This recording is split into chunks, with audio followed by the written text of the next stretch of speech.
If there's one piece of advice I would give every stay-at-home mom, it would be to learn a skill. Not necessarily for the money. I actually don't think the biggest gift learning a skill can give you is money. When I first started my crochet bag business, money was not my biggest priority. What I needed was something to look forward to every time I woke up from bed in the morning. Something that reminded me that I was still capable of learning, growing, becoming, and trying new things got me excited. Before the skill changed my finances, it changed me as a person. And that's what I want to share with you guys today.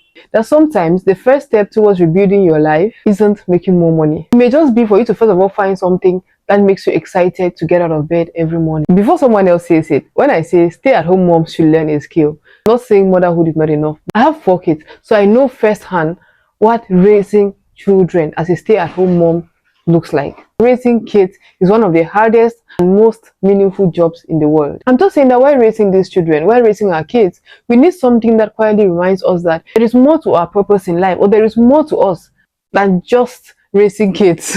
That quietly reminds us that we are still growing as well. And I'm going to be using my story or my life experience as the example here.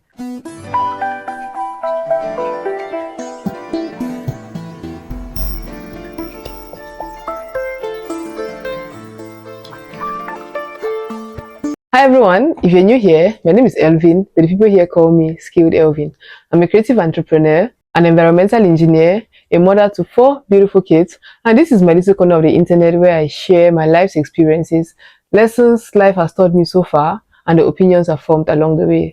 Consider it my little chit-chat area. So if you want to hang out with me from time to time, please make sure to subscribe and become a part of our community. So yeah, let's get back. After I had my second child, if you watched my last video or my postpartum depression video, you know quite a lot about this. But after I had my second child, I was going through a whirlwind of emotions. Not just physically tired, but I was emotionally depleted as well. I felt stuck. I was gradually losing myself. Motherhood had become my entire routine. I didn't know who I was outside of motherhood. Somehow that felt normal because I've been conditioned to believe that, oh, this is the season of my life, and that season of my life is what? Motherhood. This was just a phase where, okay, I'm staying at home now to give birth to my kids, and then maybe when I'm done having kids, I will maybe pursue my career because, of course, before I started having kids, I went to school. I have a master's degree in environmental engineering. So at the back of my mind, I knew, oh, this is just a phase in my life. I just have to hold on till it's over, and then I go back to pursue my career as an environmental engineer. But something else happened.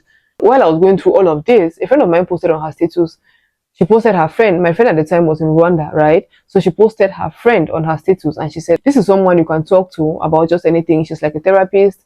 You can, if you're going through, you need therapy, and she always has the right words to say, blah, blah, blah. So I reached out to her, and I was like, oh, can you connect me with this, your friend? I want to talk to her, because I didn't say much, but I was just like, oh, I need someone to talk to, right? So gracious enough to share her contact.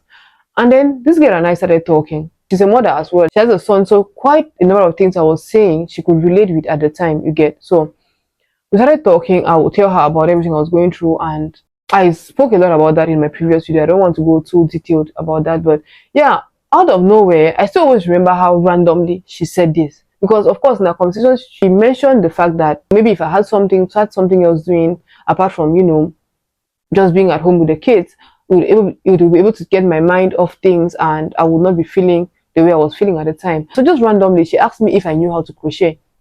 And I was like, yeah, I do. Mind you, prior to this, I had been seeing crochet beach wears or something that people were doing at the time. I had been seeing it, but it never really sparked anything in me like that. So she was just like, oh, do you know how to crochet? And I was like, yeah, I do. And then she sent me Hook by this page, and I went through that girl's page, and it was like something was reborn in me. Because immediately I went to her page, I was like, oh my God, this is something I can do, or this is something I can try out. That whole night, I didn't sleep. Or maybe if I did sleep, I slept quite late because I went to her page, I went through everything she was doing, and I was, like I said, something sparked, something was reborn. I felt a sense of agency. I realized that I needed something that belonged to me, away from motherhood. It could have possibly been just a hobby or a business, but something productive, something that I could learn, something that I would be excited to wake up to every morning, something that was just me doing for me. You get. And at the time, what I didn't know was that I was slowly rebuilding my sense of agency, that feeling that I could influence my own life again. And just like that, something clicked in me, and I started outsourcing for crochet materials. And need I mention that maybe when I say it here, it sounds very easy, but I think I'm going to make a whole video talking about how I started this business, like how, from that moment when everything clicked, when everything came together, and I said, oh, okay, I have to start doing this. Of course, initially it wasn't like I knew that it was going to be a long road, but I didn't see how much. But all of this, the struggles that I had to go through to, put all of it together, to finally get to my first project and all of, I was so excited about that every time I woke up from bed every morning. I still remember how I felt when I completed my first bag. That small win created a new momentum in me. I remember showing my friends, I like taking a picture and showing my friends all excited. And see, it is important to have friends in your life who know who are rooting for you, because to be very honest, that bag, I hope I still find a picture of it somewhere, but that bag, it wasn't really like that, but my friends were like, oh my god, this is great, this is beautiful, Elvin, maybe just you should do this more, you are really gifted in this, you're really talented. And of course I knew that it wasn't as great, but the momentum they gave me, that push they gave me, kind of pushed me to do another one, to want to do more. And many different designs just kept clustering my head. Like I said, I had like a mirror. I would go to this page and I would just look at what she had done. I would be like, oh, I should try this now. I should try this now.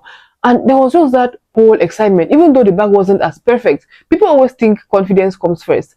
There is actually a psychological concept called self-efficacy. Is that belief that you're capable of accomplishing something. And that was how I felt. Like I said, from the very first time I saw her hooked by this page, I was like, this is something I can do. And so I put my foot on it. And I was just excited about it all. I was excited about the journey. I was excited about the mistakes. I was excited about how much more I had to learn in the process. And every finished project strengthened my confidence. If you've made it this far, I think it's safe to say that you're enjoying it here. But have you subscribed? Have you? That little act alone goes a long way in keeping me motivated to show up here every day. So go ahead and hit that subscribe button. I'm waiting. Thank you. Now let's get back. They always say confidence comes after repeated evidence that you're capable. So even though my bags weren't as good as what I was trying to recreate, I still kept going and the confidence came over time. And just like that, then came the business. Before I knew it, my friends who were excited about my very first project, they were like, oh, you should put this up for sale. How much, people will be interested in buying this. Of course, I had imposter syndrome, a lot of things about selling them and stuff, but eventually I sold my first bag and it felt amazing. Of course, I wanted to make it a business from the very first day. I wanted to make it a business. But before then, I needed that healing process. And that healing didn't come overnight. First, I was just excited about waking up from bed every morning to create something new. And then eventually the money came. The income I got from it was validating, but honestly, it wasn't the greatest reward. Even up to date, it is really not the greatest reward. The greatest reward was becoming someone I recognized again. Creating these bags surprisingly became cathartic. It was something I was looking forward to every morning. In this journey, I didn't just learn creativity. I didn't just learn crochet. I learned confidence. Confidence that was built over time. I learned purpose. Because the girl whom some time ago thought her entire purpose was motherhood and then become an environmental engineer, this was a whole new dimension of my life that I never for once thought that could possibly achieve in that season of my life. Most importantly, there was growth. Like I could look back and say, oh, this is what I made 6 months ago, this is what I'm making now, and there is so much growth in it, there is so much change, there is significant progress. And I was just happy that I was growing. And looking back, the healing wasn't dramatic. It happened over time. In the small habits that I built, the skill I learned that built confidence. And beyond these lessons, looking back, healing isn't always dramatic. Tiny habits you do every day can change your life. And a skill that you learn today might just build your confidence. And progress compounds. Because like I said, you don't have to wait till it is perfect. You don't have to wait till, just keep going. The progress is going to compound. Skills build confidence. My transformation wasn't overnight. It was incremental. And need I say that the whole process itself of starting the business, like I said, just to give you a hint, right? This whole conversation I had about starting a business, blah, blah, blah, it happened around March, April. But I launched my crochet bag business in December. So which means all of this happened in about, 8 months?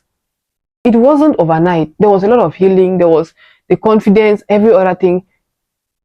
It did not happen overnight. It was incremental. And just like that, I beat postpartum depression. Just like that, I beat the whole feeling that that season of my life was all about being a stay-at-home mom, or that season of my life was entirely about motherhood. So if you're watching this and you're a stay-at-home mom, I'm not asking you to learn crochet. I'm asking you to learn something that reminds you that you're still capable of learning, you're still capable of growing, that there is more to this season of your life. It could be sewing, it could be beading, it could be coding, it could be photography, it could even be writing, or just something that makes you excited to wake out of bed every morning. And there are some people whom, just maybe that phase of their life, motherhood, is what actually gets them excited to get out of bed every morning. But I don't think that, like I said in my last video, I don't think that a woman's entire purpose should be motherhood. I don't think that a woman's entire purpose should be motherhood. I think there is more to this season of your life. I think that there is more that you can achieve during this season of motherhood. And I can guarantee you that that skill that you're going to learn isn't just going to change your bank account, it's going to change your entire identity as a person. If you enjoyed my little story time, I'm sure you've subscribed already. Don't forget to like the video so we can get more people to join our community. You can also go a step further and hit the notifications bell so you get updated whenever I post a new video.